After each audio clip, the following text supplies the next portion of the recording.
Suffering Wangdoodles, it's that time of the week again, and you're listening to episode 15 of Permanently Moved, a podcast written, recorded, and edited in 1 hour by me at the JMO.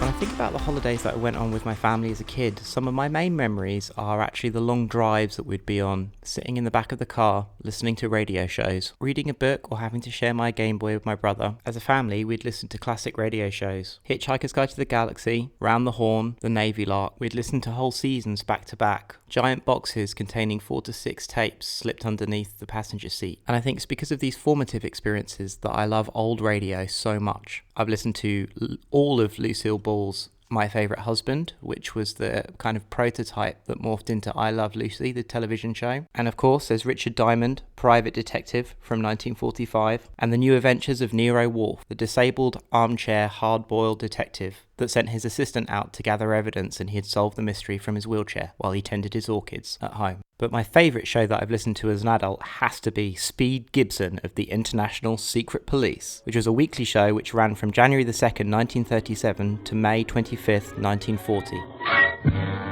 Speed Gibson of the International Secret Police.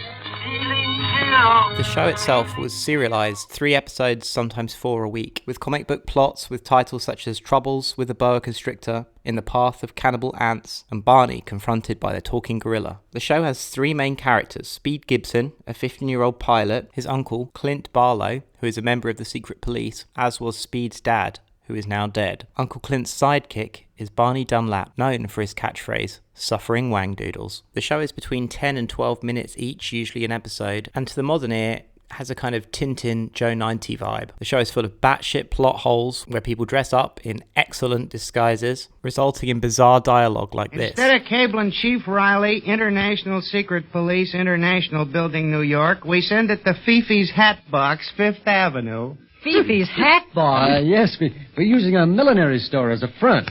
Something to tie in with my French disguise. And of course, like all great shows, there is a bad guy. The Octopus. He's kind of like your stereotypical bad guy with his henchmen and his vast spy network. He's also a bit like Cobra Commander and also Skeletor. One of the really interesting things about the show, I think, is it kind of feels like it has these sci-fi elements because the show is all about aircraft, specifically the Martin M130 4-engine flying boat, also known as the China Clipper. This was one of the most up-to-date planes at the time, which first flew in the Philippines in November 1935. The other technological element of sci-fi in the show, at the time at least, was its use of shortwave radio. The show seems absolutely obsessed with it as a technology. It's used as a key plot point to get people into trouble, out of trouble. Some of the characters carry around concealed shortwave radios in tin helmets to report back to the International Secret Police headquarters internationally. In this clip, you'll hear the Octopus contact Speed Gibson, and I think they do a really nice treatment on the audio. Pipe down.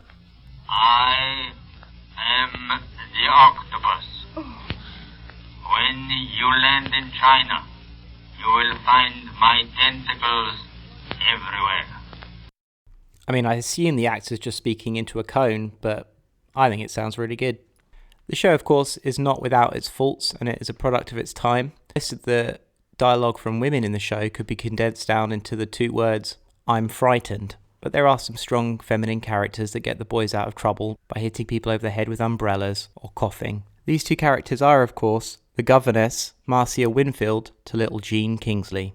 But whilst not treated as heroines, these characters are extremely well fleshed out across the 178 episodes, and is definitely a testament to the writer Virginia Cook of including these characters for the whole family to follow along. One of the interesting facts about the show, nearly 70 years on, is that no one knows who played Speed Gibson. I mean, it seems kind of insane to me that we can be sitting here talking about this radio show only 70 years ago and have no idea who it was. Maybe we will one day, but until you listen to this, you probably never heard of the show at all. So I really recommend that you go check it out. You can find it on archive.org and also the old radio archive.